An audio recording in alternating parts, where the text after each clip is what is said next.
What he didn't know was that my former business partner had helped me establish offshore accounts years ago as insurance against exactly this kind of situation. When my son demanded I empty my retirement fund for his failing business venture, I finally had to make a choice: remain the doormat mother or reveal the secret fortune I'd been protecting all along. The look on his face when I showed him my real bank statements was worth every penny I'd hidden away. Before we jump back in, tell us where you're tuning in from, and if this story touches you, make sure you're subscribed, because tomorrow I've saved something extra special for you. For 38 years, Rebecca Morgan woke up at 5:15 every morning to build a life for her family, a life her son James would later feel entitled to control. After Thomas passed away from a heart attack when James was just 12, I became both mother and father to him, Rebecca explains, her keen eyes reflecting decades of both joy and struggle. Those early years were tough, balancing grief, single, parenthood, and a demanding career. But we managed. I worked as an investment strategist for Westlake Financial, nothing glamorous, but it paid the bills and allowed me to put James through college without debt. That was always my priority, giving him the opportunities I never had. The walls of Rebecca's modest home tell the story through family photos: James's high school graduation, college move-in day, moments that marked milestones in both their lives. I still remember dropping him off at Harrington University. Rebecca continues. Tuition was $45,000 a year, not including housing and expenses. People asked if I was taking out parent loans. I always said no.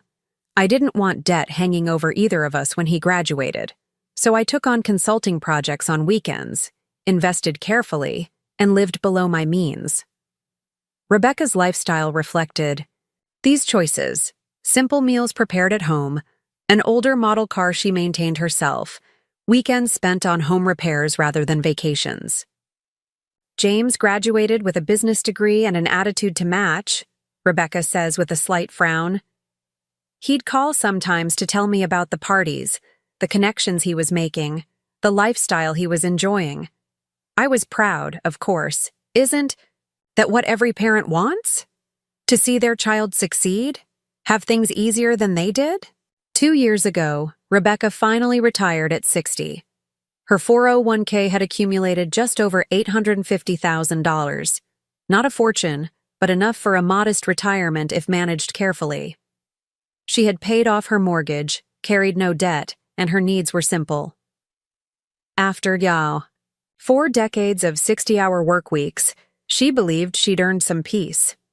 What should have been the beginning of Rebecca's well-earned retirement took an unexpected turn when James invited her to dinner at Castellano's, the kind of restaurant where entrees cost more than Rebecca's weekly grocery budget. "Mom, I'm glad we're doing this," James said, his expensive watch glinting under the restaurant's soft lighting as he ordered wine without glancing at the price. "You need to get out more now that you're retired. Enjoy the finer things."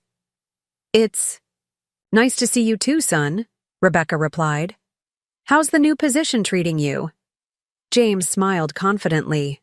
"That's actually why I wanted to see you. I've been offered an incredible opportunity. The CEO is restructuring, and I have a chance to buy in as a partner." "That sounds impressive," Rebecca nodded.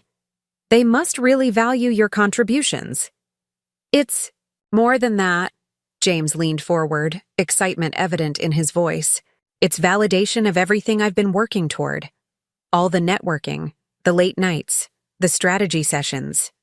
This puts me on the fast track to the top." "I'm proud of you, James. Your father would be too." James's expression shifted, becoming more focused.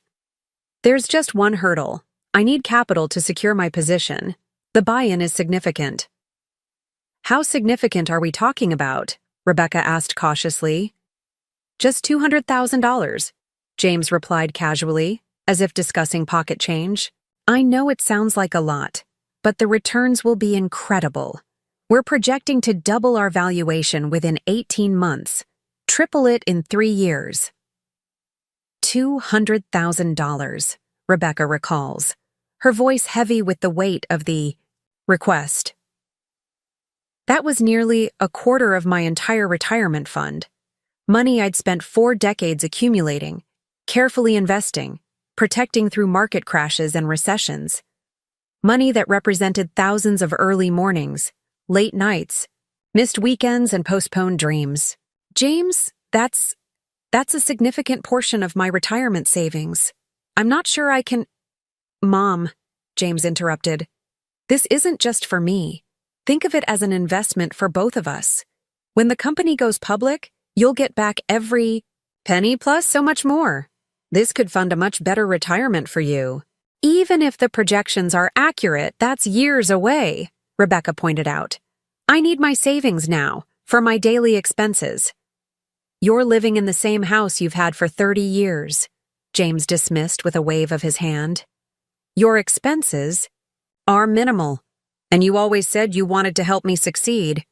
Rebecca walks along the beach near her home, the place where she finds clarity when life becomes complicated. I'd always wanted to give James every advantage in life, but something about this request felt different. It wasn't just the amount, it was the expectation in his voice.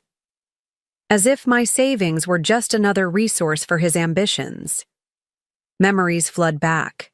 The overtime shifts, the vacations never taken, the used cars she drove while putting James through private school, and then an Ivy League college. The retirement trips she'd planned but kept delaying because James needed money for a car, for an apartment deposit, for business suits for interviews. I need some time to think about this, James, Rebecca said finally. It's a big decision. James's smile faded, impatience showing. What's there to think about? This opportunity won't wait, Mom. Other investors are lined up. I came to you first because I thought you'd want to be part of my success. And I appreciate that, but we're talking about a quarter of my retirement savings. I can't make that decision over dinner. I didn't think you'd be so hesitant, James replied coolly. It's not like you have other plans for the money.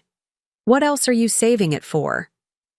For my retirement, James, Rebecca answered, genuinely confused.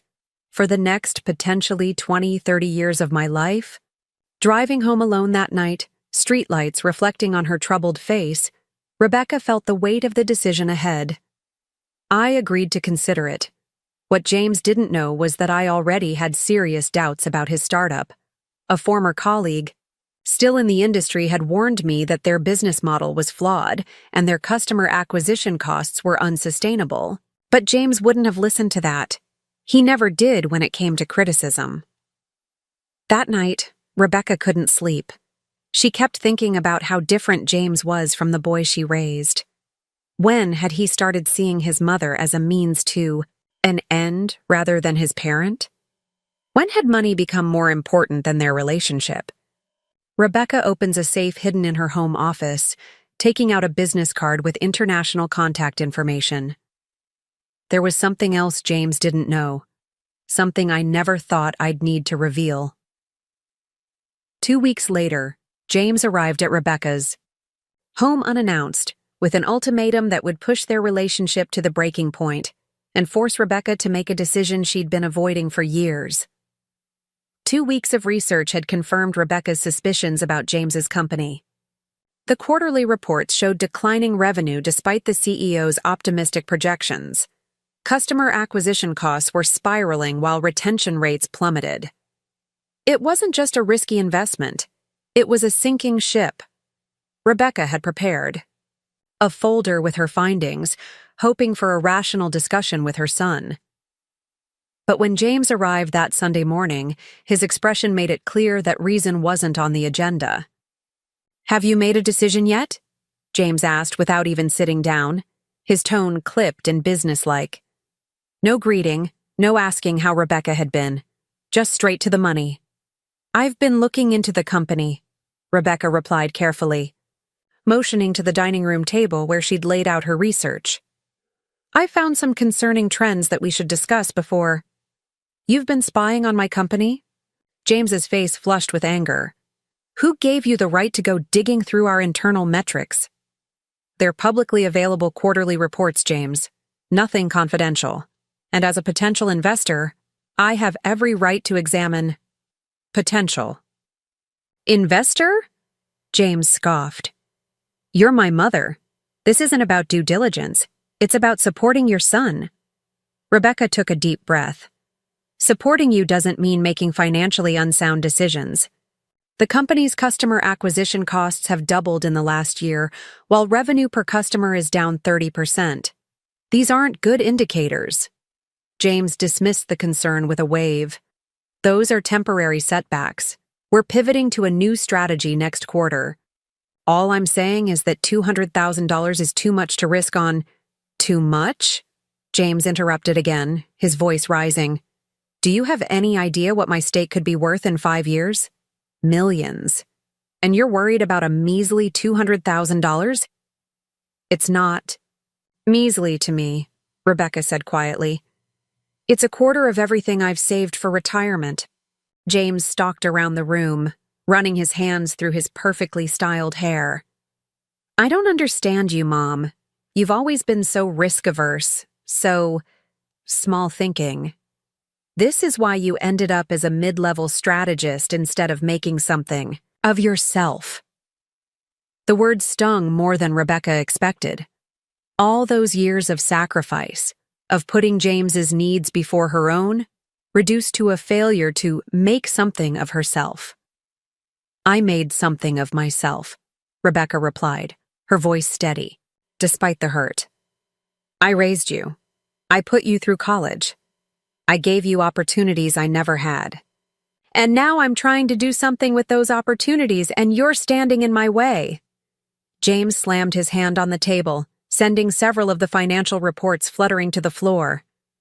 I'm not standing in your way. I'm just not willing to empty my retirement account for a company that's showing clear signs of, just admit it. James cut in coldly. You don't believe in me. You never have. That's not true, Rebecca protested. I've always believed in you. But this isn't about you. It's about the business model, the market conditions, Save it, James snapped. If you won't help me, I'll find someone who will. Maybe Uncle David will see the opportunity you're too blind to recognize. Your uncle doesn't have this kind of money to invest, James. You know that. Then I'll find investors who do. People who understand vision and aren't stuck in their small, safe little worlds. Rebecca felt a deep weariness settle over her. This wasn't a discussion. It was a demand. And no amount of evidence or reason would change James's mind. I'm sorry, but my answer is no.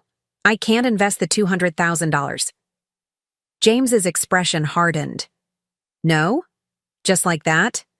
I'll help you in other ways. I could spare maybe $20,000, or I could connect you with some of my old colleagues who might be interested in $20,000? James laughed bitterly. That's insulting.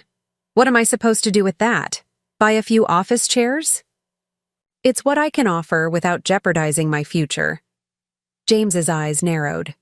Your future? Mom, you're 62. Let's be realistic about how much future you're saving for. The cruel calculation in her son's voice sent a chill through Rebecca. When had James started measuring her worth in remaining years? I need to think about the possibility of long-term care, medical expenses. So that's it? James interrupted again. After everything I've done to make you proud, you're just going to let this opportunity slip away? The biggest chance of my career? I believe there will be other opportunities, Rebecca said gently. Better ones, with more solid foundations. James's face twisted with disgust. God, you sound just like those dinosaurs at the bank. No vision, no courage. He grabbed his jacket and headed for the door. You know what? Keep your money. Sit here in this sad little house counting your pennies. See if I care. Before Rebecca could respond, James turned back, his expression suddenly calculating. Just remember, when you're old and need someone to take care of you, I'll be the one making decisions about your care. And I'll remember this moment. The thinly veiled threat hung in the air between them. Are you saying you wouldn't help me? If I needed care? Rebecca asked quietly. James shrugged. I'm saying choices have consequences. You're choosing your retirement account over my success. Remember that when you're deciding who gets your power of attorney. With that, he stormed out, slamming the door behind him with such force that Rebecca's framed family photos rattled on the wall. One fell, the glass cracking as it hit the floor. A photo of James's college graduation day, both of them smiling proudly. Rebecca sat in stunned silence, the broken frame a too perfect metaphor for what had just happened to their relationship. Her phone buzzed with a text message from James. Last chance. Either transfer the money by Friday or don't bother calling yourself my mother anymore. Rebecca stared at the words, each one cutting deeper than she thought possible. Not just the demand for money, but the conditional nature of their relationship. Pay up or lose your son, as if decades of love and sacrifice could be reduced to a transaction. The next day, Rebecca received a group email from James to the extended family. Reading it, her hands trembled with disbelief. I wanted to let everyone know that Mom has refused to help with my business opportunity, despite having the means to do so. She's chosen to hoard her retirement savings rather than invest in her only son's future. I'm deeply hurt, but will persevere regardless. I just wanted you all to understand why there might be tension between us at upcoming family gatherings. The responses flooded in quickly, most expressing shock that Rebecca would be so selfish. Cousin Meredith wrote, I can't believe Aunt Rebecca wouldn't help her own son. Aunt Patricia added, family should come first, especially at her age. Only. Rebecca's brother David called directly, his voice hesitant. Becky, is everything okay? James's email seemed one-sided. It was, Rebecca confirmed wearily. He wanted $200,000 for a company that's showing serious red flags. I offered what I could without risking my future, but it wasn't enough for him. $200,000? David whistled. That's a huge ask. Don't let the family pressure get to you. They don't understand what it's like to be nearing retirement. That evening, Rebecca sat alone in her garden, watching the sunset paint the sky in shades of orange and purple. Thomas had planted these rose bushes 20 years ago. He would have known what to do in this situation. He always had better instincts about James's manipulative tendencies. Her phone rang again, her sister-in-law this time. Rebecca, you need to reconsider. James says this opportunity is time-sensitive. Surely you can spare something from your savings? What are you saving it all for anyway? The pressure mounted over the next 3 days. More calls, more emails, more family members taking sides in a conflict they didn't fully understand. James's Friday deadline loomed closer. The implied ultimatum weighed heavily on Rebecca's mind. Was her retirement security worth losing her son? Was her relationship with James already lost if it hinged on financial transactions? On Thursday night, Rebecca removed the business card from her safe and placed a call to a number she hadn't dialed in over 15 years. Vivian, it's Rebecca Morgan. Yes, it's been a long time. Listen, I need to access those accounts we set up. Yes, all of them. It's time. Friday morning arrived with the weight of inevitability. Rebecca had barely slept, her mind churning with memories and what-ifs. As she prepared her morning coffee, the doorbell rang. James, precisely at 9 a.m., as punctual for money as he was tardy for family gatherings. I assume you've made your decision, James said coldly, brushing past Rebecca, into the living room without waiting for an invitation. He wore a tailored navy suit as if this were just another business meeting on his packed calendar. I have, Rebecca replied, closing the door slowly. Would you like some coffee first? I don't have time for small talk. The CEO needs an answer. By noon, are you transferring the money or not? Rebecca studied her son's face, the face she'd watched grow from a round-cheeked toddler to the angular, determined man who stood before her now. Somewhere along the way, something essential had been lost. A connection that money couldn't rebuild. No, Rebecca said finally. I'm not transferring $200,000 from my retirement account. James's jaw tightened. Then we have nothing more to discuss. He turned toward the door. I meant what I said in my text. Don't expect. I didn't say I couldn't help you, Rebecca interrupted quietly. I said I wouldn't take it from my retirement account. James paused, confusion flickering across his face. What are you talking about? Sit down, James. There's something you don't know about me. Something no one in the family knows. Curiosity overcame James's anger, and he lowered himself onto the edge of the sofa. What is it?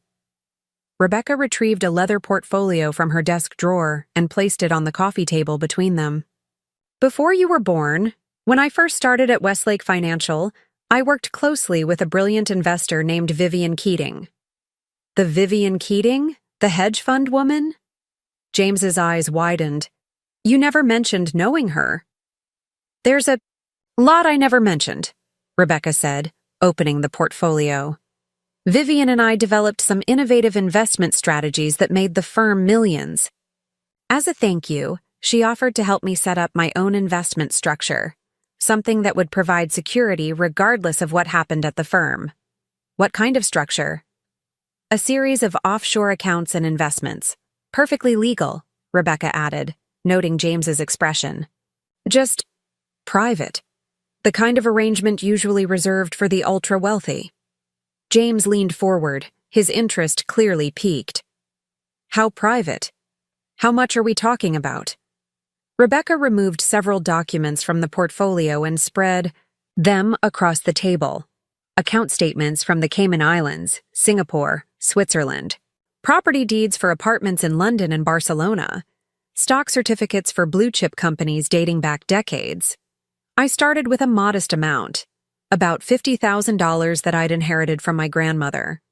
Vivian helped me place it strategically, reinvesting the gains, diversifying across markets and currencies. Over 40 years, it grew. James grabbed one of the statements, his eyes scanning the balance. Then another. And another. His face paled. This can't be real. This statement alone shows $2.8 million, Rebecca finished for him. And that's just the Singapore account. But how? You drove a 10-year-old Honda. We took budget vacations to Florida. You bought clothes at department stores during sales. If you had this kind of money, why did we live like a normal middle-class family? Rebecca suggested mildly. Because that's what we were, James. The offshore accounts were my insurance policy, not my lifestyle fund. I never wanted to raise a child who felt entitled to wealth.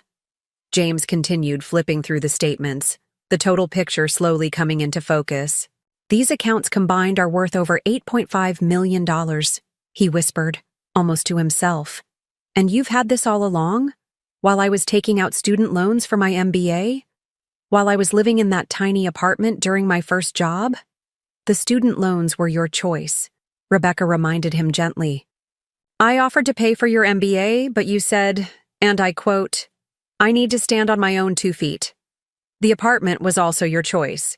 You said you wanted to live in the city center, close to the nightlife. But you could have... James stopped.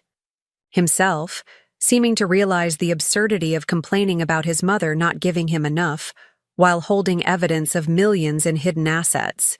I could have spoiled you, Rebecca acknowledged. Given you everything without you having to work for it.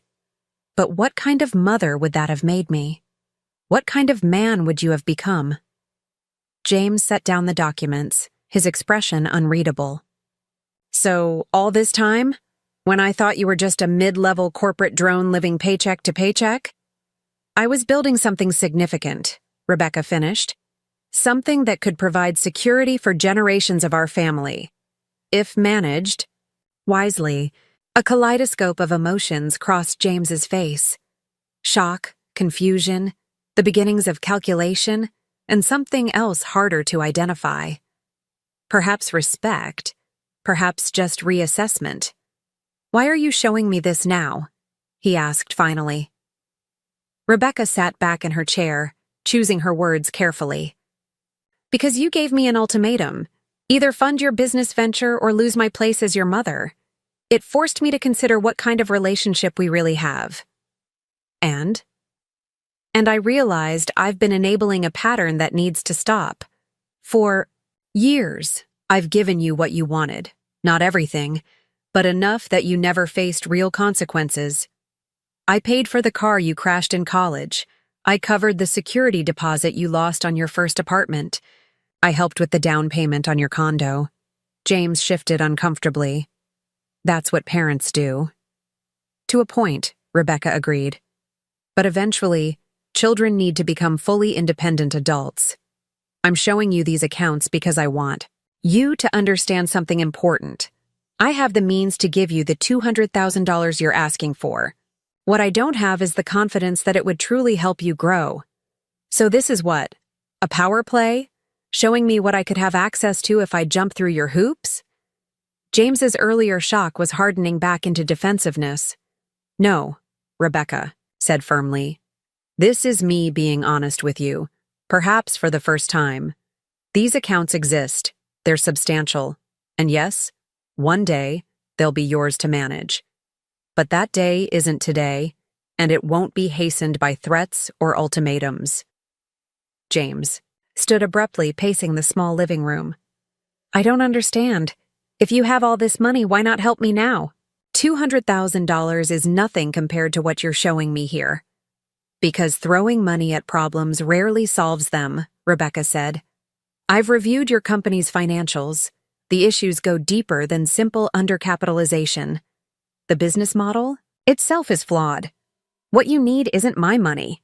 It's a complete strategic overhaul. So you're still saying no? James's voice hardened again. I'm saying I won't fund a failing strategy. But, Rebecca added, holding up a hand to forestall James's protest, I am willing to help you develop a better one. I don't need your business. Advice, James scoffed. I have an MBA from Wharton. I've worked in venture-backed startups for a decade. And yet your company is hemorrhaging cash with a customer acquisition cost 3 times higher than industry standard. Knowledge isn't the same as wisdom, James. Sometimes experience matters. James fell silent, glancing down at the wealth of documents still spread across the table. For the first time, uncertainty flickered across his face. I just need capital to secure my partnership position, he said, but his voice lacked its earlier conviction. No, Rebecca said gently. What you need is to step back and evaluate whether this partnership is worth securing at all. Sometimes the best opportunities are the ones we walk away from. James ran a hand through his hair, his carefully constructed facade cracking slightly. If I don't buy in by Monday, I lose my chance. Daniels already has another buyer lined up. And if that's the case, then Daniels is creating artificial scarcity to force a hasty decision. That's not how legitimate business opportunities work. You don't understand startup culture, James insisted, but the fire had gone out of his argument.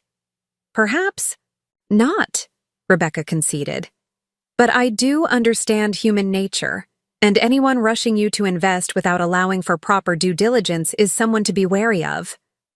James sank back onto the sofa, the fight visibly draining from him. So, what am I supposed to do? Just let this opportunity pass? Watch someone else take my place?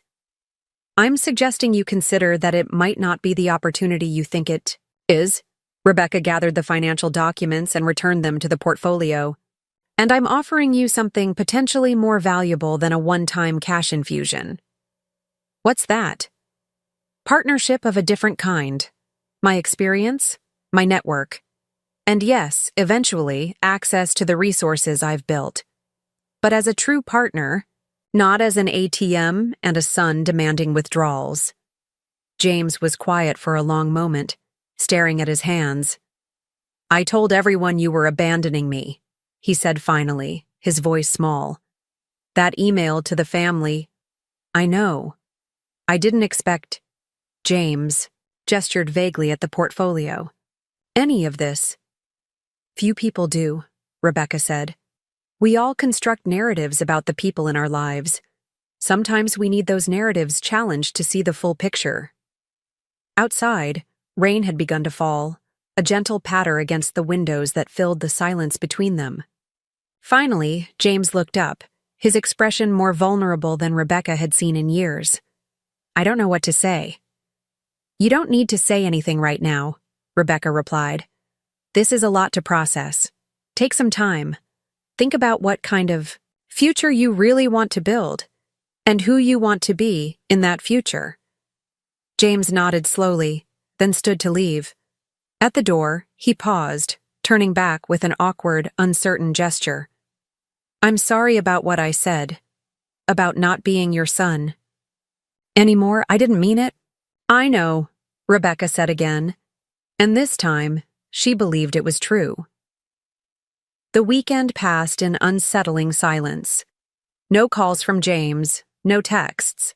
Rebecca found herself checking her phone more often than she cared to admit, wondering if the revelation of her hidden wealth had irreparably damaged what was left of their relationship. Had the shock of discovering his mother's secret life been too much? Or was James simply regrouping, recalculating his approach now that the financial landscape had shifted? On Sunday evening, as Rebecca was preparing a simple dinner for herself, her doorbell rang. Standing on her porch was James, noticeably different from the polished, aggressive man who had demanded money just 2 days earlier. His hair was slightly disheveled, his expression uncertain, his typical designer outfit replaced by casual jeans and a sweater that made him look younger, more like the son Rebecca remembered. "Can I come in?" James asked, his voice lacking its usual confident edge. Rebecca stepped aside. "Of course." James entered hesitantly, as if suddenly unsure of his welcome in the home where he'd grown up. "I've been thinking about everything you showed me, everything you said." "I figured you might need some time," Rebecca replied, leading him to the kitchen. "I was just making dinner. Nothing fancy, just pasta primavera. Would you like some?" James nodded, the familiar smell of his mother's cooking seeming to ease some of the tension between them. He sat at the small kitchen table, watching as Rebecca added a second place setting. "I looked up Vivian Keating," James said after a moment. "Found an old Wall Street Journal article about her. It mentioned her innovative approach to private wealth management in the 90s, but nothing about you." "That's not surprising," Rebecca replied, stirring the sauce. "Our arrangement was private. That was the whole point." "Why did you keep it secret all these years? Even from me?" Rebecca considered the question as she drained the pasta. "Initially, it was just prudent financial management. Vivian taught me that true wealth stays quiet, both for privacy and tax efficiency. But as time went on, especially after your father died, I realized something else." "What?" "That money changes how people see you, how they treat you. I didn't want that for us. People cozying up to you because your mother had money, treating you differently. I wanted you to form genuine relationships, to be valued for yourself, not for your mother's bank accounts." James absorbed this, his expression thoughtful. "But that's exactly what happened at my company. Daniels only offered me the partnership because he thinks I have money, or access to it through you." "And how does that make you feel?" Rebecca asked, setting a plate of steaming pasta in front of her son. James stared at the food, then looked up with an expression of dawning clarity. "Used, like I'm just a means to an end for him." He paused. "Is that how you felt when I asked for the money?" The question hung in the air between them, more honest than anything James had asked in years. Rebecca sat down across from her son, choosing her words carefully. "Yes," she admitted finally. "It felt like our relationship had been reduced to what I could provide financially. Like all those years of being your mother counted for nothing if I couldn't write a check." James winced, the truth visibly landing. "I didn't see it that way. I thought—" "I don't know what I thought. That you'd be proud I was becoming a partner. That you'd want to be part of it." "I am proud of you, James, I always have been. But a business partnership should stand on its own merits, not on family obligation." They ate in silence for a few minutes, the conversation pausing as they both processed what had been said. Finally, James set down his fork. "I went back to the office yesterday," he said. "Looked more closely at the numbers the way you suggested. And you were right. We're spending almost $300 to acquire customers who only generate about $120 in lifetime value. The math doesn't work." James ran a hand through his hair in frustration. "How did I miss that? I have an MBA. I'm supposed to know better." "Sometimes we see what we want to see," Rebecca said gently, "especially when there's pressure involved. When did Daniels first approach you about the partnership?" "Right after I closed the West Coast deal last month. Our biggest client yet." "So he waited until you'd proven your value, then dangled ownership in front of you, but only if you brought in substantial capital." James nodded slowly. "When you put it like that, it sounds manipulative." "It is manipulative," Rebecca confirmed. "He's leveraging your ambition against your judgment." James pushed his plate away, appetite seemingly gone. "So what do I do now? I already told everyone I was buying in. The whole company expects me to become a partner next week." "You have options," Rebecca said. "More than you realize." "Like what?" "Walk away after 3 years building my position there?" "That's one option," Rebecca acknowledged, "but not the only one. You could propose an earn-in arrangement instead of a buy-in. Negotiate for equity based on performance metrics rather than capital contribution. Or what?" Rebecca set down her own fork, meeting her son's eyes directly. "Or you could start fresh. Build something that's truly yours, not just a piece of someone else's vision." "Start my own company?" James looked incredulous. "That would take even more capital than the partnership buy-in." "Not necessarily. The right business model, properly structured, can be bootstrapped. Scale comes from strategy, not just initial investment." Rebecca paused. "And if the concept is sound, you might find investors willing to back you. Investors who care about more than just your ability to write a check." James fell silent, considering this new perspective. Outside, the rain had stopped, and the last rays of Sunday evening sunlight slanted through the kitchen window, illuminating dust motes in the air between them. "I'm not sure I'm ready for that," James admitted finally. "Starting from scratch, building something entirely new. Few people are ever truly ready for the biggest challenges," Rebecca replied. "But that doesn't mean they're not capable." James looked around the modest kitchen, his gaze lingering on the refrigerator still decorated with his childhood artwork, preserved under magnets for over 20 years. "Can I ask you something else? About the accounts?" "Of course. If you've had millions all along, why do you still live here? You could have a penthouse, a beach house, anything you wanted." Rebecca smiled. "Who says I don't have what I want? This house has everything I need. It's where you grew up, where your father and I built our life together. Why would I trade that for a sterile penthouse?" "But you never spend any of it," James pressed. "What's the point of having money if you don't use it?" "I do use it, just not in the ways you might expect. Last year I funded a scholarship at Harrington in your father's name. The year before that, I helped David's daughter start her bakery. I've been paying for your cousin Michael's medical treatment since his insurance denied coverage." James's eyes widened in surprise. "I had no idea." "That was intentional," Rebecca said. "True generosity doesn't need an audience." The revelation seemed to humble James in a way the offshore accounts themselves hadn't. "All this time, I thought I was the successful one in the family. That I had outgrown." He gestured vaguely at the modest surroundings. "Material success is just one measure of a life well lived," Rebecca said quietly, "and often not the most meaningful one." James nodded slowly, a new respect visible in his eyes. Then he glanced at his watch and stood. "I should go. I have a lot to think about before tomorrow." "What happens tomorrow?" Rebecca asked.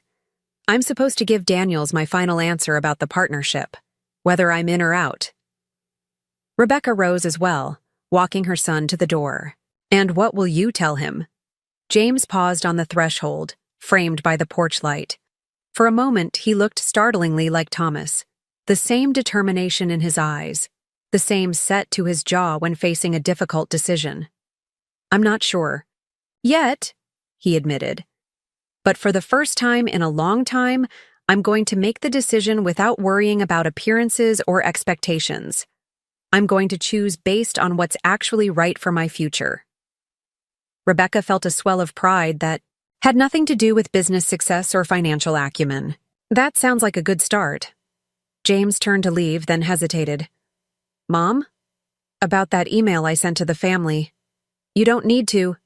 Yes, I do, James interrupted firmly. It was manipulative and unfair. I'm going to send a correction. Tomorrow, tell them the truth. Which truth is that? Rebecca asked. James smiled slightly. That my mother is a wiser woman than I gave her credit for, and that I have a lot to learn from her still, about business and about life. As James walked to his car, Rebecca felt something shift between them, a rebalancing that went deeper than offshore accounts or business partnerships. For the first time in years, they had spoken to each other with honesty, without the veils of expectation or obligation that had clouded their relationship for so long. Whether this newfound clarity would last remained to be seen. But as Rebecca closed the door, she felt a cautious optimism she hadn't experienced since James was young. The sense that perhaps the most valuable inheritance she could offer her son wasn't financial at all, but the wisdom to recognize what truly mattered. Monday dawned clear and crisp, a perfect autumn morning. Rebecca found herself unusually restless, wondering what James would decide about the partnership offer. She'd meant what she said. The choice needed to be James's alone, but she couldn't help feeling invested in the outcome. Not because of the money, but because it would reveal something fundamental about who her son had become. Rebecca was tending to her garden when her phone rang shortly after noon. James's name flashed on the screen. Mom, are you busy? Can I stop by? There was something different in James's voice, a clarity and certainty that had been missing for years. Of course, Rebecca replied. I'm just deadheading the roses. 30 minutes later, James's car pulled into the driveway. He emerged looking transformed, not physically, but in his bearing. Gone was the aggressive tension that had characterized him for so long, replaced by a calm purposefulness. I turned it down, he announced without preamble as he joined Rebecca in the garden. The partnership, all of it. Rebecca set down her gardening shears. That must have been difficult. Easier than I expected, actually. James rolled up his sleeves and began helping with the pruning, falling into the rhythm he'd learned as a teenager when they'd tended the garden together. Once I looked at the numbers objectively, the decision was clear. The company's fundamentals don't support another partner drawing profits, especially one buying in at this stage. How did Daniels take it? A wry smile crossed James's face. Well, first he tried to negotiate, offered to lower the buy-in to $150,000. When that didn't work, he got angry, said I was making the biggest mistake of my career. James snipped a faded bloom with unexpected precision. Then this morning, he called me back, suddenly frantic. Turns out our biggest client is pulling their account. The West Coast deal you closed? James nodded. They discovered the software deployment is 6 months behind schedule. Daniels knew about the delays but kept it from the client and from the rest of the management team. He straightened, meeting his mother's gaze directly. If I'd bought in last week, I'd have owned a piece of a company about to lose 40% of I. It's revenue. You saved me from financial disaster. You saved yourself, Rebecca corrected gently. You took the time to look beyond the opportunity's packaging to what was inside. They worked side by side for a while, the familiar gardening routine creating a space for conversation that felt more authentic than anything they'd shared in years. Rebecca found herself studying her son's profile as he carefully pruned a climbing rose, his movements methodical and focused, so different from the impatient, demanding man who had stormed into her home just days earlier. "I handed in my resignation," James said eventually. "Effective immediately." Rebecca paused, setting down her clippers. "That's a big step. What are you thinking for next moves?" "I'm not entirely sure yet," James admitted. "But I've been doing some reflecting on what you said about building something that's truly mine." He set down his clippers and reached into his pocket, pulling out a small notebook filled with neat handwriting. "I've had this idea for a while, a platform that helps small businesses streamline their operations. Something affordable, intuitive, focused on companies that are too big for spreadsheets, but too small for enterprise solutions." Rebecca listened as James outlined his concept, noting the genuine enthusiasm in her son's voice, so different from the calculated ambition that had driven his pursuit of the partnership. "It sounds promising," Rebecca said when James finished. "What's holding you back?" James hesitated. "Honestly, fear. Starting from zero with no safety net. It's terrifying." "It is," Rebecca agreed. "But that fear keeps you honest, makes you think carefully about each decision. Corporate jobs can insulate you from consequences in ways that aren't always healthy. Like Daniel's hiding the deployment delays," James said thoughtfully. "If it had been his own company, his own money on—" "The line, exactly. Skin in the game changes everything." James closed his notebook, his expression turning serious. "I want to apologize, not just for the ultimatum and the family email, but for everything before that. For years, I've been treating you like an ATM, Rebecca supplied. "Worse than that," James admitted. "Like your only value was what you could contribute to my success. I never stopped to think about what you wanted, what your dreams were." The sincerity in her son's voice touched Rebecca deeply. "We all lose perspective sometimes." "Can I ask you something?" James said, his tone hesitant. "Those offshore accounts, why didn't you ever use them for yourself? Take a luxury vacation, buy a sports car, anything?" Rebecca smiled, looking around at her modest home and garden. "Who says this isn't exactly what I wanted? Not everyone dreams of penthouses and sports cars, James. Some of us find joy in simpler things. But you worked so hard for so long. Doesn't it feel like you denied yourself the rewards?" "Not at all," Rebecca replied. "The rewards were never about material possessions for me. They were about security, about creating possibilities, about knowing that if something happened, illness, economic downturn, any crisis, I could protect what mattered most." "And what was that?" James asked. "You," Rebecca said simply. "Your future, your opportunities, the freedom to make choices based on what was right, not just what was necessary for survival." James fell silent, absorbing his mother's words. The afternoon light filtered through the trees, casting dappled shadows across the garden they'd tended together for decades. "I sent that correction email to the family this morning," James said finally. "Told them I'd been unfair, that you'd offered what you could without compromising your financial security. That I'd been the unreasonable one." He paused. "I didn't mention the offshore accounts. Thank you for that," Rebecca said. "I'd prefer to keep that information private." "Of course." James hesitated again. "Mom, about my business idea. I'm not asking for investment. That's not why I brought it up. I genuinely want your advice." A warmth spread through Rebecca's chest. At these words, perhaps the first time in years James had explicitly valued her wisdom over her wallet. "I'm happy to help however I can. Maybe we could meet weekly, go over the business plan, refine the concept? Like a mentor relationship?" "I'd like that very much," Rebecca said, surprised at the emotion welling in her throat. 6 months later, Rebecca sat in a small but bright office space downtown, watching as James gave a presentation to their first potential client. The walls were still bare except for a whiteboard covered in flowcharts and a framed photograph. James and Rebecca in the garden, taken the day James had resigned from his corporate job. The business had come together more quickly than either had anticipated. James's technical knowledge combined with Rebecca's decades of financial experience had produced a streamlined platform genuinely useful to small businesses.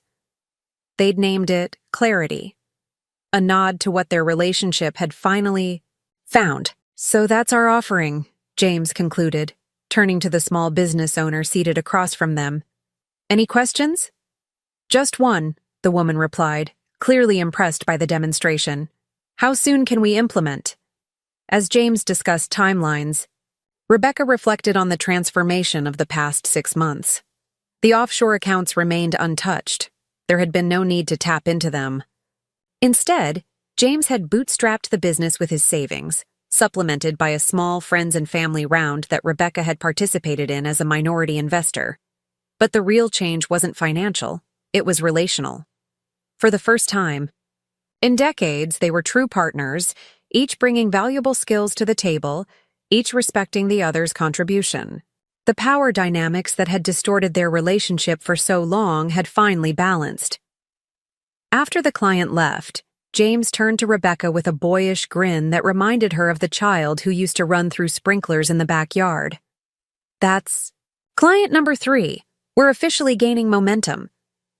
"You did well," Rebecca said, pride evident in her voice. "She couldn't sign fast enough." "We did well," James corrected. "Your suggestion about the tiered pricing structure made all the difference." They walked together to the small cafe down the street, their regular spot for post-meeting discussions. As they settled at a corner table, James's expression grew thoughtful. "You know, I've been thinking about what you said that day in the garden, about finding joy in simpler things." "Oh?" "I'm starting to understand it," James admitted.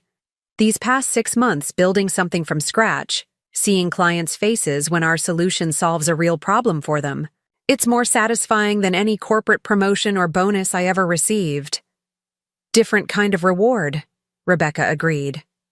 "I used to think success meant expensive suits, luxury cars, impressing people at cocktail parties," James continued.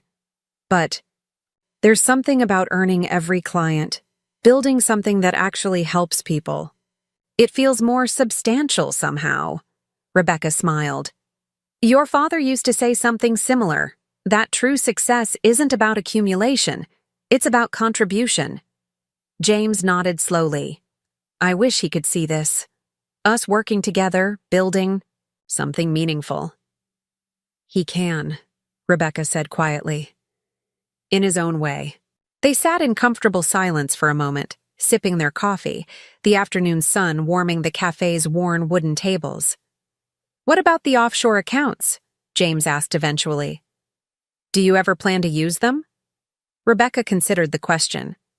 "Perhaps. Not in the way you might think, though." "How so?" "I've been speaking with a financial advisor about establishing a foundation. Something focused on education and entrepreneurship for underprivileged youth, giving others the opportunities to build something of their own." James's eyes lit up. "That's perfect. Would there be a role for me in that? Not managing the money," he added hastily, "but maybe mentoring young entrepreneurs, sharing what we're learning with Clarity?" "I think that could be arranged," Rebecca said, warmth spreading through her chest at her son's enthusiasm for giving back rather than taking more. As they walked back to the office, Rebecca reflected on the journey they'd taken. 6 months ago, James had stormed into her home demanding access to her retirement savings, threatening to cut ties if she didn't comply. Today, they were true partners, in business and in life, each valuing what the other brought to the table. The offshore accounts, which had once been her most closely guarded secret, had served their purpose. Not as a source of funding, but as a catalyst for transformation. Their revelation had shattered James's assumptions about his mother, forcing him to see Rebecca not just as a parent, but as a woman with wisdom, foresight, and values worth emulating. Some might view the accounts as wasted potential, millions sitting untouched that could have funded a more luxurious lifestyle. But Rebecca knew better. Their true value had never been measured in dollars and cents, but in the security and independence they represented. And now, they would serve an even greater purpose, creating opportunities for others to find their own paths to success and fulfillment. As they reached the office door, James paused.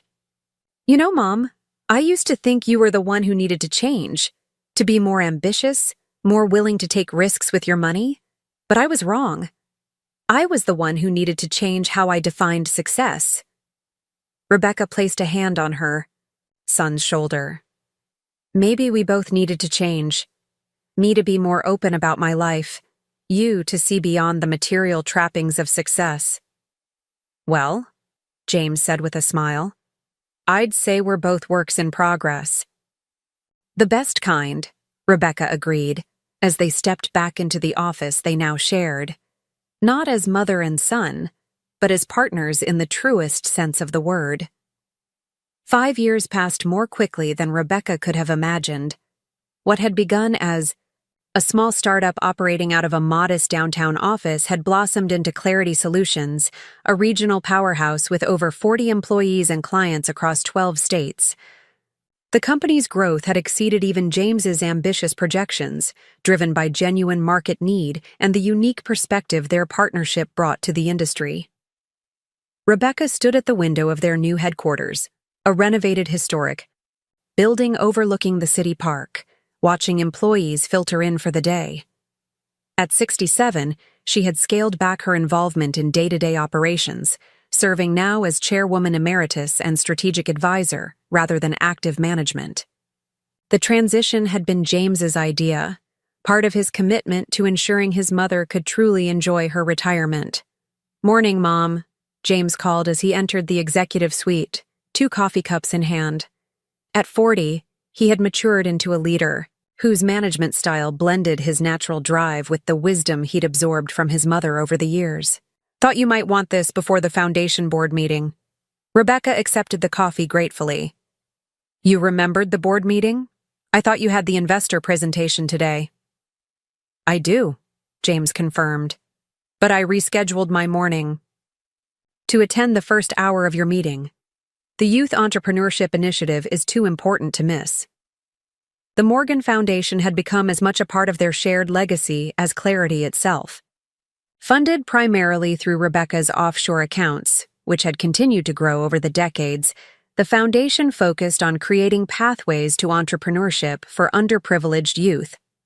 What had begun as a simple scholarship program had expanded to include mentorship, startup incubation, and educational initiatives reaching thousands of young people each year. "You don't need to juggle your schedule for this," Rebecca protested mildly. "I know how crucial this investor round is for the expansion." James smiled, the expression carrying echoes of the eager young boy he'd once been, yet tempered now with a maturity that came from years of genuine partnership with his mother.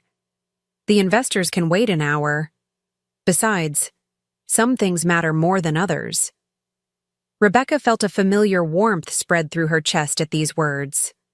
A far cry from the James who had once prioritized business opportunities over everything else. The transformation hadn't happened overnight. There had been setbacks, disagreements, moments when old patterns threatened to reemerge. But the foundation they'd built, both literal and figurative, had proven stronger than the challenges they faced. "Have you thought more about the succession plan for the foundation?" James asked as they walked toward the boardroom. "The board will want updates." "I have," Rebecca replied. "I'm thinking it's time for you to take over as chairman." James stopped walking, surprise evident on his face. "Me? But the foundation has always been your vision." "A vision you've helped shape these past 5 years," Rebecca pointed out. "You've brought perspectives I wouldn't have considered, connections I couldn't have made. The foundation needs your energy now, not just my legacy. I'd be honored, James said after a moment. But only if you'll stay on as chairwoman emeritus. Same arrangement we have at Clarity. I still need your wisdom. Rebecca nodded, pleased by the request. It had taken years to reach this balance, where James valued her input without dependence, where advice could be given without control, where each respected the other's unique contributions. The board meeting proceeded smoothly, with Rebecca announcing the transition and the board unanimously approving James's appointment as the new chairman. As the meeting concluded and members filed out, congratulating James, Rebecca found herself reflecting on the journey that had brought them here. Later that afternoon, they sat in Rebecca's garden, the same garden where they'd reconnected 5 years earlier, now expanded and more vibrant than ever. James had surprised her by learning horticulture, adding rare roses and designing a Japanese-inspired meditation corner for his mother's 70th birthday. "Do you ever think about how different things might have been?" James asked, gesturing toward the house. "If I had taken that partnership offer? If you hadn't shown me the accounts?" Rebecca considered the question. "Often, especially in the early days of Clarity. And I think we would have lost each other," Rebecca said simply. "Not immediately, perhaps, but gradually. You would have bought into a failing company, lost your investment, and likely blamed me for not giving you enough to make it work. I would have retreated further into my private world, protecting what remained of my savings. The distance between us would have grown insurmountable." James nodded slowly. "I've thought the same thing. Sometimes I can hardly recognize the person I was then, so focused on appearances, so desperate for validation from people like Daniels who didn't actually care about me." "We all get caught in cycles," Rebecca observed. "The difference is whether we recognize them and break free." "You know what still amazes me?" James said, leaning back in his chair. "Not that you accumulated all that wealth in secret, though that was certainly a shock, but that you never felt compelled to use it for yourself. No midlife crisis sports car, no vacation home in the Bahamas." Rebecca smiled. "The security was what mattered to me, not the trappings. After your father died, I realized how quickly life can change, how vulnerable we all are. The accounts gave me peace of mind that if disaster struck, I could protect what mattered most." "Which was me," James finished for her, echoing a conversation from years earlier. "Which was you," Rebecca confirmed, "though I never imagined the accounts would serve their purpose in quite the way they did." "How do you mean?" "They weren't needed for medical emergencies or economic collapse as I'd feared. Instead, they became a catalyst for something much more valuable, reconnecting with my son." They sat in comfortable silence for a moment, watching bees drift lazily between blooms in the late afternoon light. "I got another offer last week," James said eventually. "A tech conglomerate wants to acquire Clarity. The numbers are substantial." Rebecca raised an eyebrow. "I'm assuming you turned it down, given you haven't mentioned it until now." "I did," James confirmed. 5 years ago, I might have jumped at it, seen it as validation, a chance to cash out and move on to something more prestigious. But now—" He gestured around them, at the garden, the house, the life they'd built. "Now I understand what you meant about finding joy in what you build, not what you acquire." "I'm proud of the man you've become," Rebecca said simply. James's phone chimed with a reminder. "I should get going. Alicia and the kids are expecting me for dinner." He rose, then paused. "Why don't you join us? Emma's been asking about her grandma's garden stories, and Ben wants to show you his science project." "I wouldn't want to intrude on family time," Rebecca demurred. "Mom," James said firmly, "you are family time. The kids adore you. Alicia's making your favorite lasagna, and none of us see enough of you these days. Come on. The foundation chairwoman and company founder can spare an evening for her grandchildren." Rebecca smiled, recognizing in her son's insistence the same stubborn care she'd once shown James. "When you put it that way, how can I refuse?"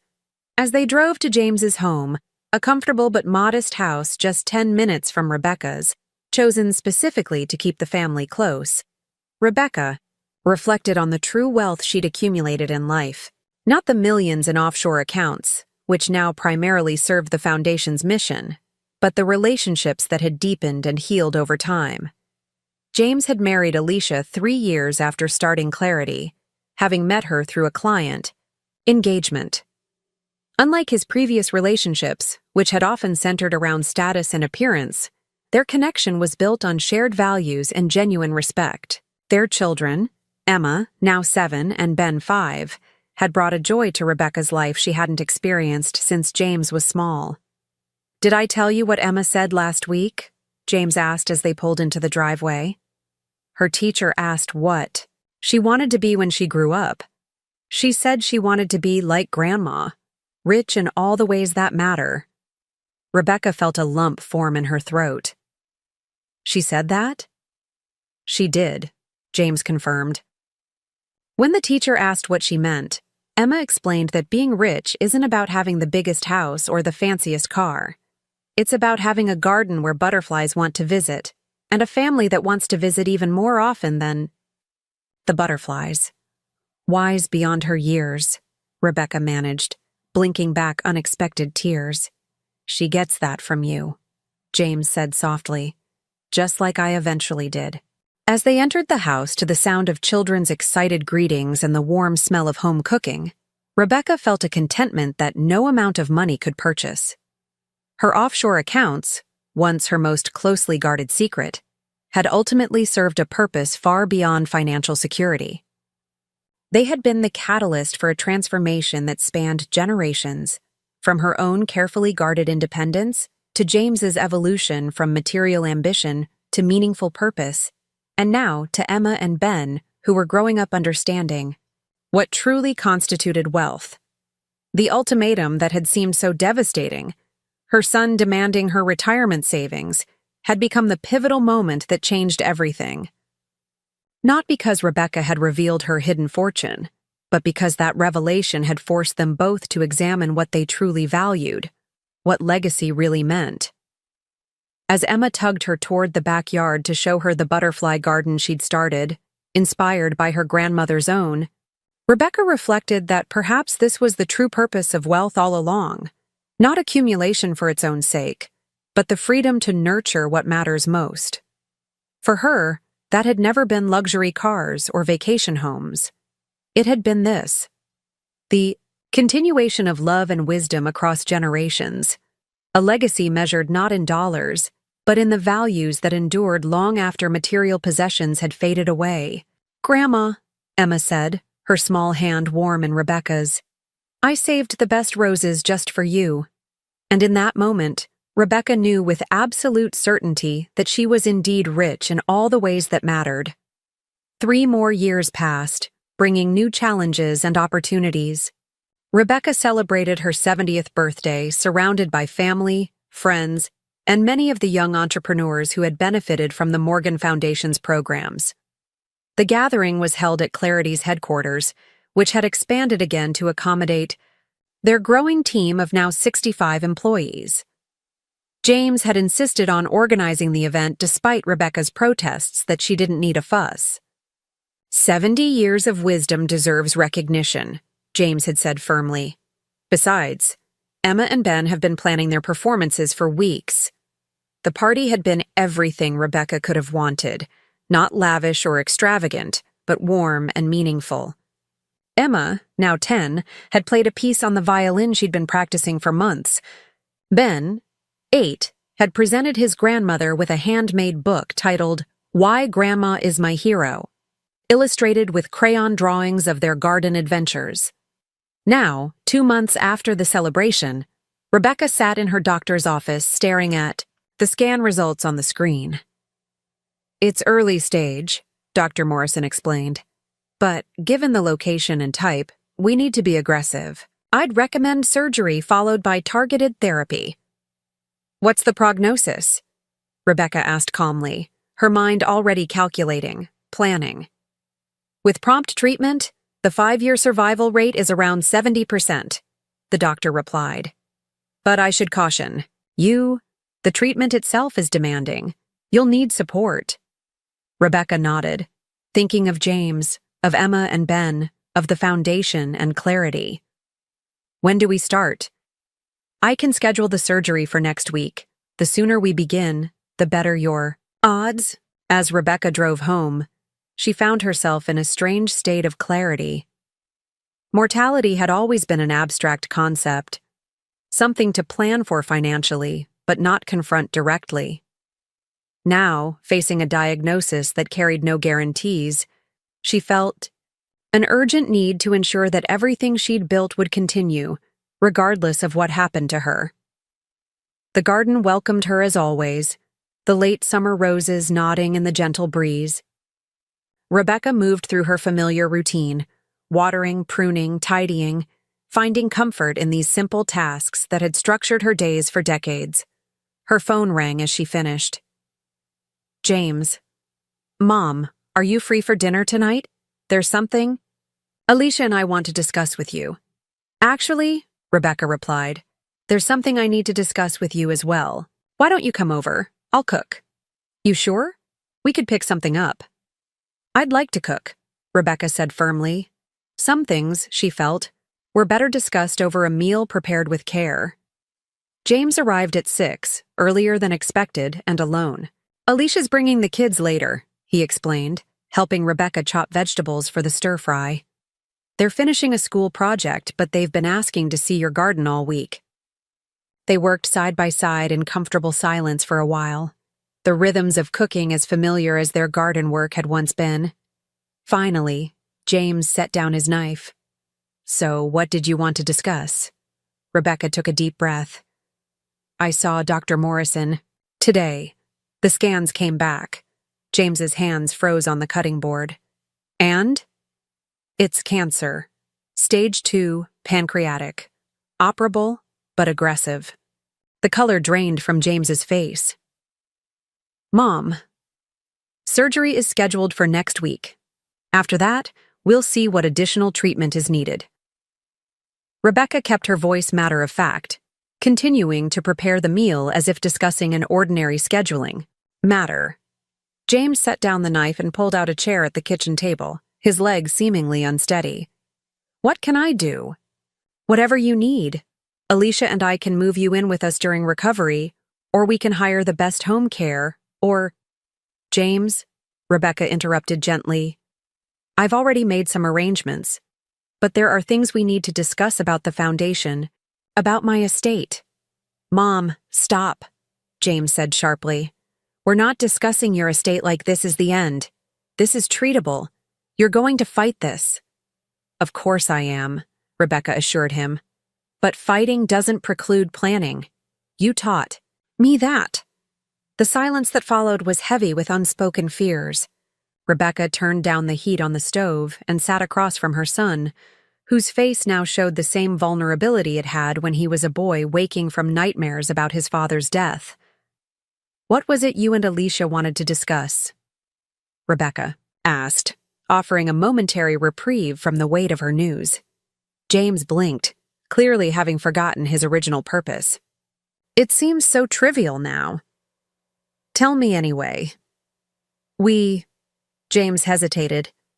We were going to ask if you'd consider moving into our guest house. The kids miss seeing you daily, and with the foundation work and clarity, it would be more convenient. Plus, we've noticed you're slowing down a bit with the house maintenance. He gave a weak smile. Obviously, now there's even more reason. Rebecca felt a surge of emotion at the offer, so different from the time, years ago, when James had suggested. She moved to a senior residence and worked to earn her keep. I appreciate that more than you know, Rebecca said softly. But let me get through this surgery first, see what recovery looks like. Then we can decide what makes the most sense. James nodded, then abruptly stood and pulled Rebecca into a fierce hug. You're going to beat this. You have to. Emma and Ben need their grandma. I need my mom. Rebecca returned the embrace, feeling the strength in her son's arms. "I'm not going anywhere without a fight," she promised. The evening that followed was subdued but not somber. When Alicia arrived with the children, Rebecca insisted they stick to normal routines. Dinner, garden time, Ben's math homework, which had become their special grandmother-grandson ritual. Only after the kids were absorbed in a game did Rebecca quietly share her diagnosis with Alicia, whose nursing background prompted practical, clear-headed questions about her treatment plan. "We'll create a schedule," she said firmly. "Between James, me, and our trusted employees, you'll have support for every appointment, every recovery day." Rebecca smiled gratefully, thinking how fortunate James had been to find a partner whose strength matched his own. The week before surgery passed in a blur of preparations. Rebecca updated her will, though there were few changes needed. The offshore accounts had been mostly transferred to the foundation over the years, with careful provisions for James's family and Rebecca's modest ongoing needs. Clarity was already structured with James as CEO and majority owner, with shares set aside for key employees and the foundation. What occupied most of Rebecca's thoughts, however, wasn't financial arrangements but unfinished conversations. The night before her surgery, she asked James to come alone to the garden for a private talk. "There's something I've never told you," Rebecca began as they sat on the stone bench beneath Thomas's favorite maple tree. "Something about the offshore accounts." James looked surprised. "After all this time? I thought I knew the whole story." "You know how they were created, how they grew," Rebecca acknowledged. "But not why I kept them separate all those years, even from your father." "I assumed. It was for security, like you always said." "Partially," Rebecca admitted. "But there was more." She took a deep breath, feeling the weight of a secret carried for over 4 decades. "Before I met your father, I was briefly engaged to someone else. Andrew. We were young, ambitious. He was studying international law. I was just starting in finance. We had plans to travel the world together, build careers across continents." James listened intently, never having heard this part of his mother's history. Then his father's business collapsed. Overnight, their family lost everything. Andrew had to drop out of law school to help support his parents and younger siblings. He took a job as a paralegal, the dreams of international law forgotten. Rebecca's eyes grew distant with memory. "I offered to help financially. I had a small inheritance from my grandmother that could have kept him in school. But he refused, said he couldn't take money from someone he might not end up with, that it would create an imbalance between us." "What happened to him?" James asked, softly. "He ended the engagement a few months later. Said he couldn't see a future anymore that matched our original dreams. The truth was, he'd met someone else, his boss at the law firm, a woman 20 years older with the financial stability to help his family." James's expression showed his understanding dawning. "So the offshore accounts were my promise to myself that if I ever found love again, I would have the means to protect it from financial disaster without creating the dependency Andrew had feared." Rebecca smiled sadly. "When I met your father, the accounts were still modest. As they grew, I considered telling him many times. But Thomas had his own views about money. He believed in living simply, giving generously. The offshore structure felt at odds with his values." "So you kept them secret even from him," James said, no judgment in his voice, just comprehension. "Yes, I told myself they were insurance we'd hopefully never need. After his diagnosis, I almost revealed them. We could have tried experimental treatments overseas, anything that might have helped. But his doctors were clear. His heart condition was too advanced. No amount of money would have changed the outcome." James was quiet for a moment, absorbing this new dimension of his mother's history. "And when I asked you for the money for the partnership, it triggered everything I'd feared since Andrew," Rebecca acknowledged. "The idea that relationships could be reduced to financial transactions, that love could be contingent on economic support.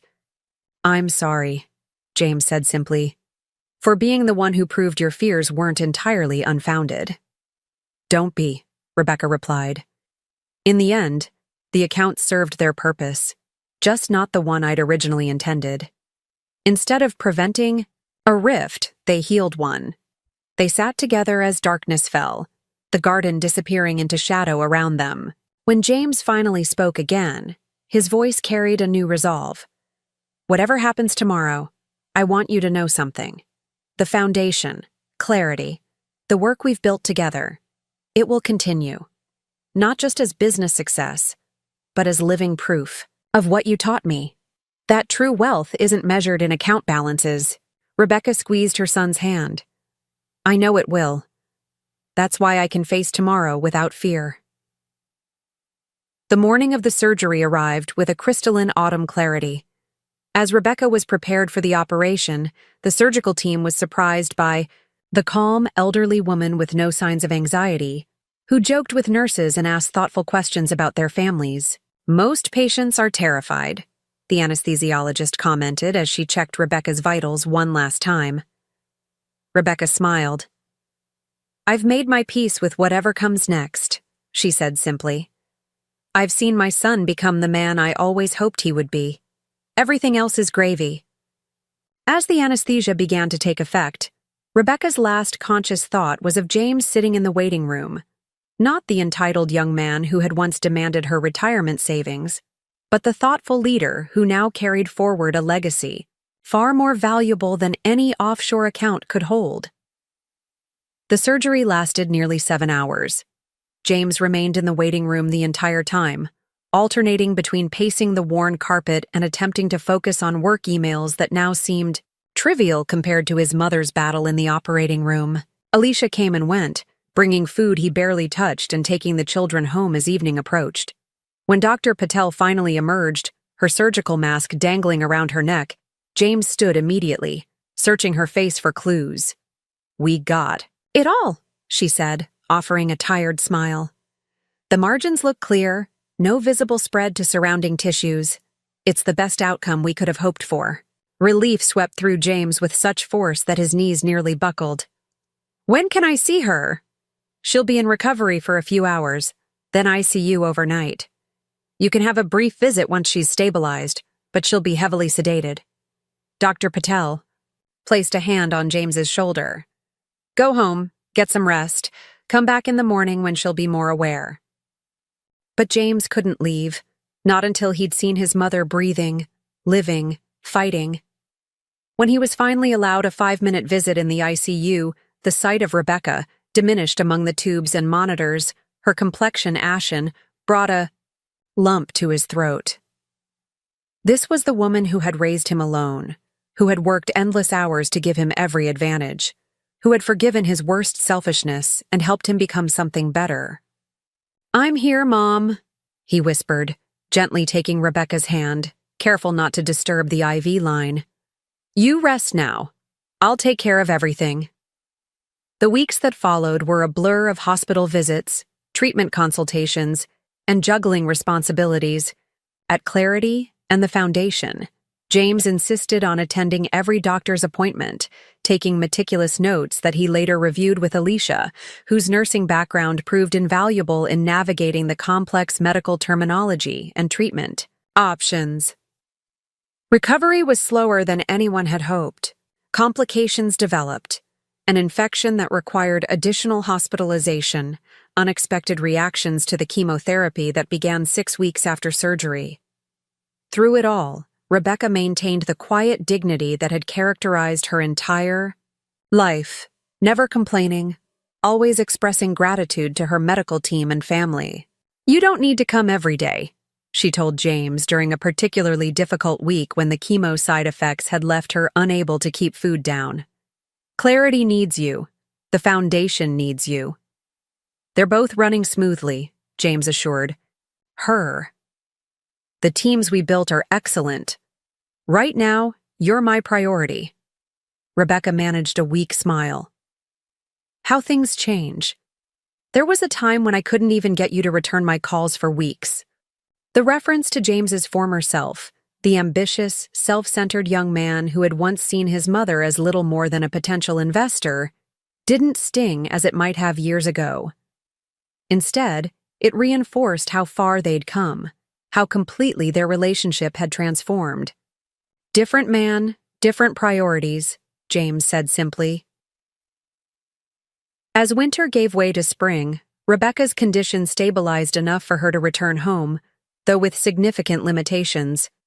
The once vibrant gardener now tired after short walks through her beloved roses. Her appetite remained poor, her weight dropping despite Alicia's nutritious meals delivered daily. Yet her mind stayed sharp, her spirit undiminished. It was during this period of relative calm that James received news that would test everything he'd learned about values and priorities. Daniels, his former boss who had tried to pressure him into the disastrous partnership years ago, reached out unexpectedly through a mutual connection. His company had indeed struggled after losing its major clients, just as Rebecca had predicted. But Daniels had pivoted, developing a new technology platform that had attracted significant venture capital. Now, flush with funding but lacking experienced leadership, he was looking to bring James on as COO with a compensation package that made his eyes widen. 7 figures annually plus substantial equity. "It's the opportunity of a lifetime," Daniels said smoothly during their lunch meeting. "Your experience building Clarity from scratch is exactly what we need, and the exit potential is enormous. We're on track for acquisition by one of the tech giants within 3 years." "I appreciate the offer," James replied cautiously, "but my plate is pretty full with Clarity and family commitments." Daniels waved this away. "Clarity is established now. It can run without your daily involvement. And this role would set your family up for generations. Think about what that kind of wealth could do for your children's future." The words struck a chord, triggering memories of how he'd once viewed his own mother's resources as something to be tapped for his ambitions rather than respected as the fruit of decades of careful stewardship. "I'll think about it," James said noncommittally, ending the lunch with a handshake and a promise to review the formal offer letter. That evening, as had become their routine, James visited Rebecca to share dinner and updates. The spring evening was mild enough for them to sit on the patio, watching birds flit between the feeders Rebecca had insisted on maintaining even during her illness. "You seem distracted," Rebecca observed, setting aside her barely touched plate. "Trouble at Clarity?" James considered deflecting but opted for honesty, another change from the man he'd once been. "Not Clarity. Daniels reached out with a job offer. COO at his new venture, significant compensation." Rebecca's eyebrows rose. "The same Daniels who tried to rope you into that failing partnership? Interesting that he's back on his feet." "New company, new investors, apparently solid technology this time," James explained.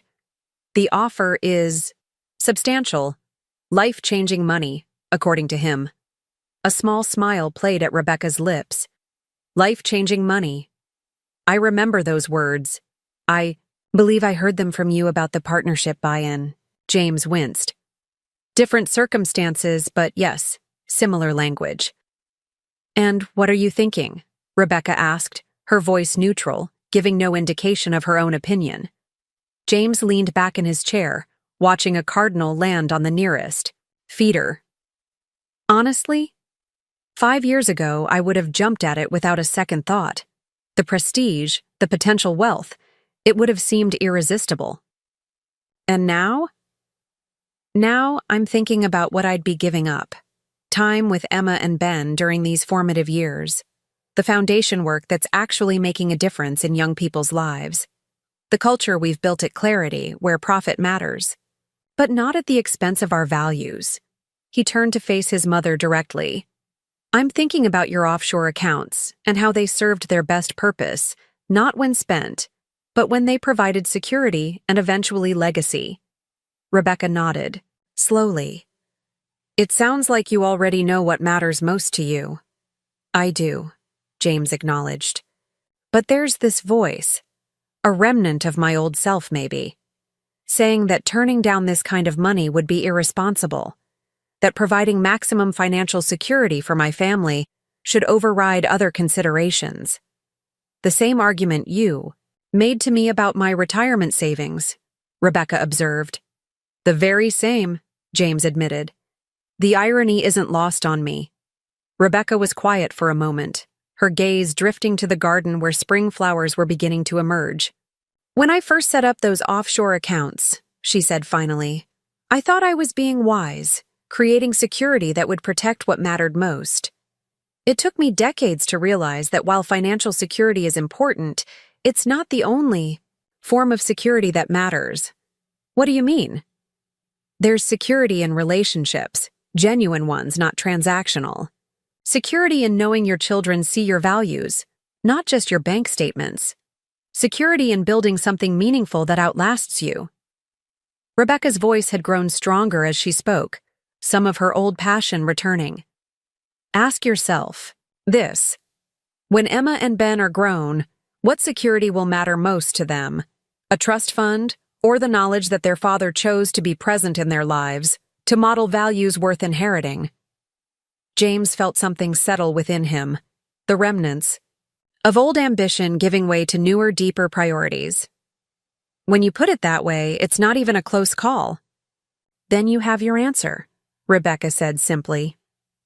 The next day, James declined Daniel's offer with a polite but firm email. The response came quickly, a mixture of disbelief and thinly veiled contempt. You're making a massive mistake, Daniels wrote. Clarity is a small fish. We're building an ocean liner. Don't come crawling back when you realize what you've turned down. James read the message with a strange sense of detachment, recognizing in Daniels's words the same entitled assumption he himself had once voiced to his mother, that turning down life-changing money could only be a mistake. That financial opportunity trumped all other considerations. 2 weeks later, as spring fully bloomed, Rebecca suffered a setback. What began as fatigue progressed to fever, then alarming blood test results. The cancer had returned, more aggressive than before, spreading to her liver despite all preventative measures. We can try another round of treatment, Dr. Morrison explained gently during a consultation that included both Rebecca and James at Rebecca's insistence. But I want to be candid about the odds. Given the spread and your body's weakened state from the previous treatments, we'd be buying time rather than aiming for remission. How much time? Rebecca asked, her voice steady. Without treatment, perhaps 3 to 4 months.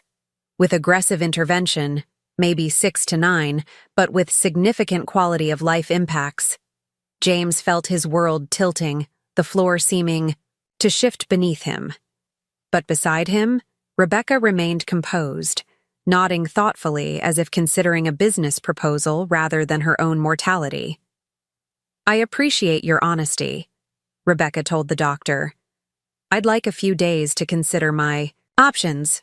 On the drive home, silence filled the car until Rebecca finally spoke. I'm not doing more treatment. James gripped the steering wheel tighter. Mom, it's my decision, James. I've had 70 good years. Extraordinary years, especially these last 8 since you and I found our way back to each other. I won't spend my final months in hospitals and treatment rooms, too sick to enjoy what time remains. James wanted to argue, to insist on fighting to the last possible moment. But the respect he'd developed for his mother's wisdom, hard-earned through their journey from estrangement to partnership, held him back. What can I do? He asked instead. Rebecca turned to look at him, a gentle smile softening her gaunt features. Help me get my garden ready for summer. I want to see those prize roses bloom one more time. The weeks that followed Rebecca's decision to forego further treatment were filled with a strange mixture of sorrow and celebration. James had initially struggled to accept his mother's choice, researching experimental treatments and second opinions, until Rebecca gently but firmly asked him to stop. I've made my peace with this path, she told James during one of their evening garden sessions. I'd rather spend my remaining time living fully than fighting desperately. Once James accepted his mother's decision, their focus shifted to making the most of whatever time remained. Rebecca moved into James and Alicia's guest house, not because she needed constant care yet, but to be surrounded by family for her final months. The transition happened gradually, with Rebecca bringing only what mattered most: her favorite books, Thomas's photograph, and cuttings from her most treasured roses to add to James's garden. Emma and Ben adapted to their grandmother's increased presence with the resilience of children, incorporating her into their daily routines without the weight of grief that burdened the adults. They did homework at her table, brought her artwork from school, and treated her increasingly frequent rest periods as natural parts of the day, rather than concerning symptoms. One evening in early summer, Rebecca sat with James on the patio, watching Emma and Ben chase fireflies in the twilight. Rebecca's decline had accelerated in recent weeks, her appetite nearly gone, her energy limited to a few good hours each day, but she had insisted on being outside to enjoy the warm evening. "I've been thinking about Daniels's offer," Rebecca said unexpectedly. James looked surprised. "That was months ago. Why bring it up now?" "Because I want to make sure you don't have regrets," Rebecca replied. "That kind of money could have provided significant security for Emma and Ben." James shook his head firmly. "No regrets. Not even a twinge." He gestured toward his children, their laughter carrying across the garden. "What would that money have bought that could possibly be more valuable than these past months with you? If I'd taken that job, the travel and hours would have meant missing this time entirely." Rebecca nodded, satisfaction evident in her tired eyes. "That's what I hoped you'd say." "Besides," James added, "the real security I want for them isn't financial. It's knowing who they are, what they value, where they came from." He met his mother's gaze directly. "It's the same security you tried to give me, even when I was too blind to see it." Rebecca reached for her tea, her hand trembling slightly with the effort. James instinctively moved to help but stopped himself, allowing his mother the dignity of managing on her own, one of many lessons in respect he'd learned over their journey together. "I never told you the full story about Vivian Keating," Rebecca said after successfully taking a sip. "About how the offshore accounts really began." "I thought you did," James replied. "The inheritance from your grandmother, Vivian's investment strategy. That's the financial part," Rebecca acknowledged. "But not the why. Not what made Vivian offer to help me in the first place." James settled back in his chair, recognizing the beginning of one of his mother's stories, precious gifts that would soon exist only in memory. "When I first started at Westlake, I was the youngest on the team by nearly a decade," Rebecca began. "Eager, ambitious, desperate to prove myself.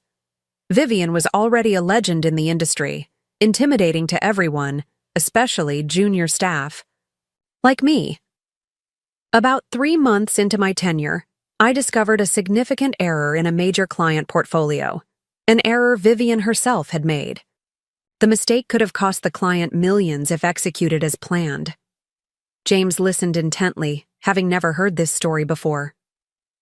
"I had 2 choices," Rebecca continued. "I could quietly fix it without drawing attention to her mistake, curry favor with the most powerful person in the firm, or I could bring it directly to her, risk her anger, but ensure the client was properly served." "You chose the second option," James guessed. Rebecca nodded. "I scheduled a meeting, showed her the error, and suggested a correction that would protect both the client's interests and the firm's reputation. I was terrified she'd fire me on the spot for challenging her. But she didn't. No. She studied the papers for what felt like an eternity, then looked up and said something I never forgot. There are 2 kinds of people in finance, Rebecca. Those who serve money and those who make money serve a greater purpose. You just showed me which kind you are." Rebecca paused, her gaze drifting to Emma and Ben, now sitting cross-legged in the grass examining their firefly collection in a jar. 2 weeks later, Vivian invited me to lunch and proposed the offshore structure. She said someone with my ethics should have financial security independent of corporate whims.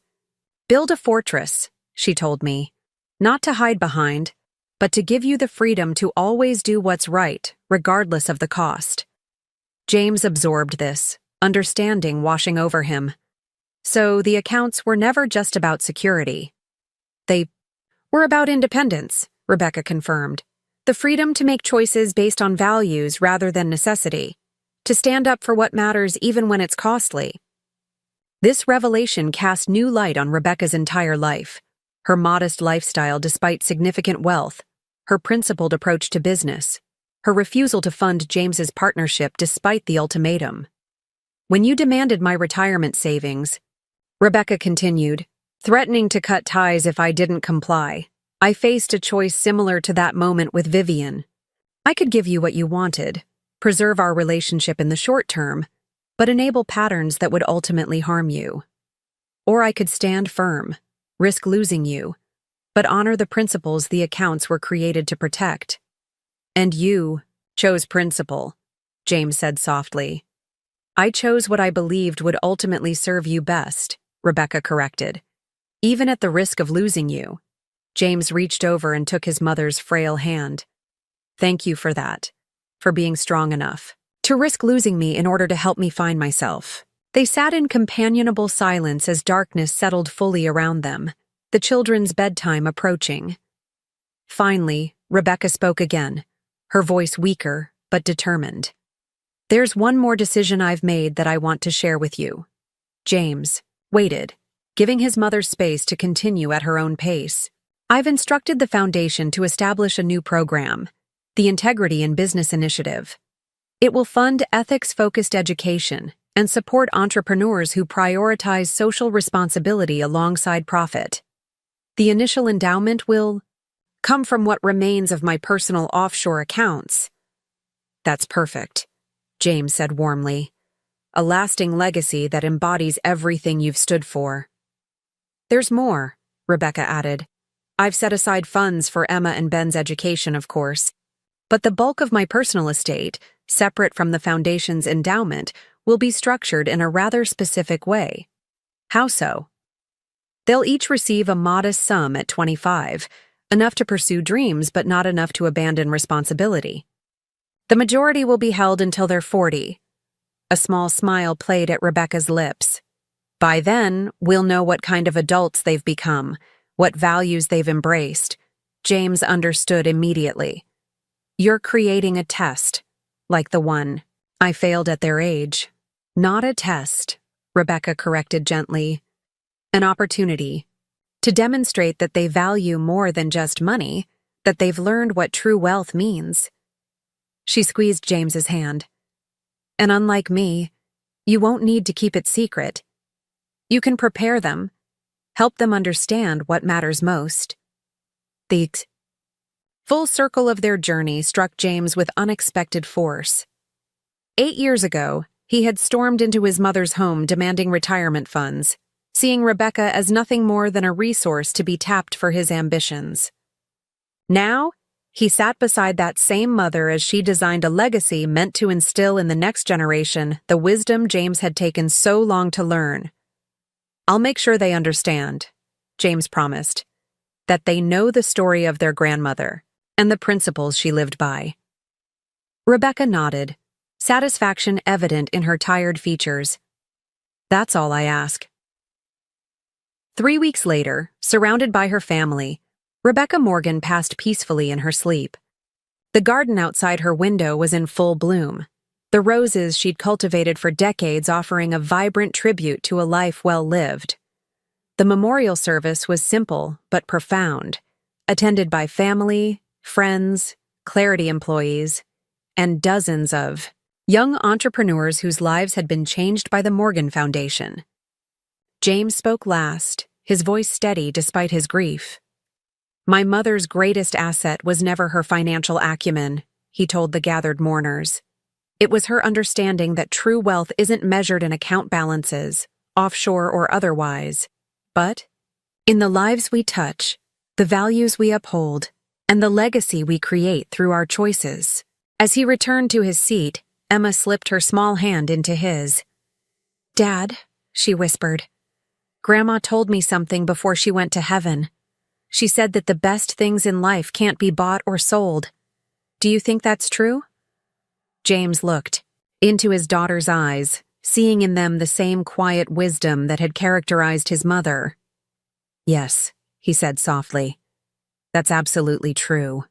And that understanding is your grandmother's greatest gift to all of us." Years later, James would often reflect on the strange, winding journey that had begun with his demanding his mother's retirement savings, and ended with his receiving something far more valuable. Not offshore accounts or material wealth, but a profound understanding of what constitutes a life well lived. The money that Rebecca had accumulated, protected, and finally distributed according to her values had served its purpose. Not as an end in itself, but as a vehicle for teaching lessons that transcended financial statements. James had learned these lessons the hard way, through conflict and reconciliation. His children would learn them through stories and example, through the living legacy Rebecca Morgan had carefully, intentionally created. On the anniversary of Rebecca's passing each year, the family would gather in the garden where her ashes had been scattered among the roses. They would share memories, update her on foundation developments, and recommit themselves to the principles she had lived by. And James would silently thank his mother for having the courage to say no all those years ago, for revealing her offshore accounts not as a capitulation to demands, but as the beginning of a transformation that had enriched them all in ways no money ever could. The true inheritance, James would tell his children during these gatherings, isn't in any account, offshore or otherwise. It's in understanding the difference between what you can buy and what truly matters. That's the wealth your grandmother wanted most for all of us, and it's the one thing that never diminishes when shared. 10 years passed since Rebecca's death. James, now 50, sat in his office at Clarity headquarters, reviewing the quarterly reports for both the company and the Morgan Foundation. The business had continued its steady growth, expanding to over 200 employees with offices in 3 states. More importantly, it had maintained the values-driven approach that had become its hallmark since James and Rebecca's reconciliation years ago. The foundation had flourished beyond anyone's expectations, its integrity and business initiative becoming nationally recognized for its impact on ethics education and social entrepreneurship. Just last month, they had celebrated the 100th business launched by program graduates, ventures ranging from sustainable agriculture to affordable healthcare technology, each founded on principles Rebecca would have applauded. James's intercom buzzed, interrupting his thoughts. "Mr. Morgan, Daniels is here to see you." James raised an eyebrow in surprise. He hadn't heard from his former boss in years, not since declining the COO position that had seemed so tempting at the time. "Send him in." The man who entered was markedly different from the polished, confident executive who had once tried to lure James away from Clarity. Daniels looked older than his years, his designer suit hanging loosely on his frame, his expression worn and tired. "James," he said, extending his hand. "Thank you for seeing me without an appointment." "Of course," James replied, gesturing to a chair. "It's been a long time. What brings you here?" Daniels's company had made headlines recently, but not the kind any business wanted. After years of aggressive growth fueled by venture capital, they had crashed spectacularly amid allegations of inflated metrics and mismanagement.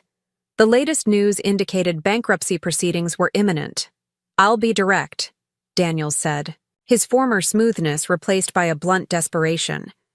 "I need a job.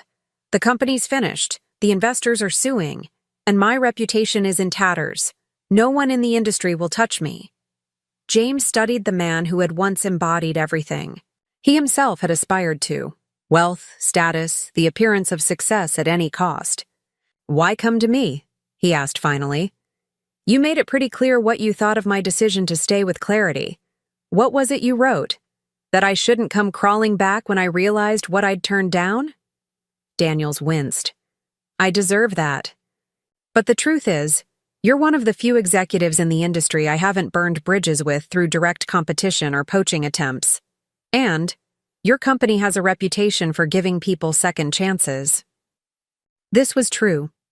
One of the initiatives Rebecca had championed before her death was a hiring program specifically designed for professionals rebuilding after career setbacks.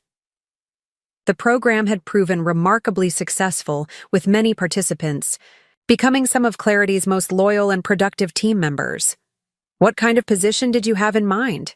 James asked. Anything, Daniels replied, his desperation evident. I know I can't expect leadership, not with my track record. But I have experience, connections, even if many of them aren't speaking to me at the moment. I could handle business development, client services, whatever you need. James considered the request, remembering his mother's words from years ago. There are two kinds of people in finance, those who serve money and those who make money serve a greater purpose. Daniels had clearly spent his career in the first category. The question was whether he could change. I can't offer you a position today, James said finally, but I can offer you a path. What kind of path? The Morgan Foundation runs a 6-month program for executives in transition. It includes ethics training, mentorship, community service, and project work with our partner organizations. It's not a job. It's more like a fellowship with a modest stipend. But those who complete it successfully often find opportunities, either with us or with our network of ethical businesses. Daniels's expression showed a mixture of disappointment and relief. A 6-month program? I don't know if I can afford. The stipend covers living expenses, James interrupted. Not the lifestyle you're accustomed to, but enough to get by while you rebuild. More importantly, it creates space to reflect on what kind of legacy you want to create with the next chapter of your career. Legacy, Daniels repeated, the word seeming to resonate with him. My father was a factory worker who never made more than $40,000 a year. I was determined to build wealth, to be seen as successful in ways he never was. But now I wonder if he understood something I missed. James smiled, thinking of Rebecca's modest home, her carefully tended garden, the quiet dignity with which she had lived her values rather than merely preaching them. My mother taught me that too, James said, though it took me far too long to learn it. Later that afternoon, James drove to Emma's university graduation ceremony. At 20, she had accelerated through her business degree program with the same determination that characterized everything she did. Ben, now 18, sat in the passenger seat scrolling through his phone. Dad, Ben said suddenly, did you see this? Daniels's company officially filed for Chapter 11 this morning? I did, James replied. In fact, he came to see me today. Ben looked up in surprise. Really? What did he want? A job. A second chance. Are you going to give it to him? James glanced at his son, noting how much he resembled Rebecca around the eyes, the same thoughtful gaze that seemed to look beyond surfaces.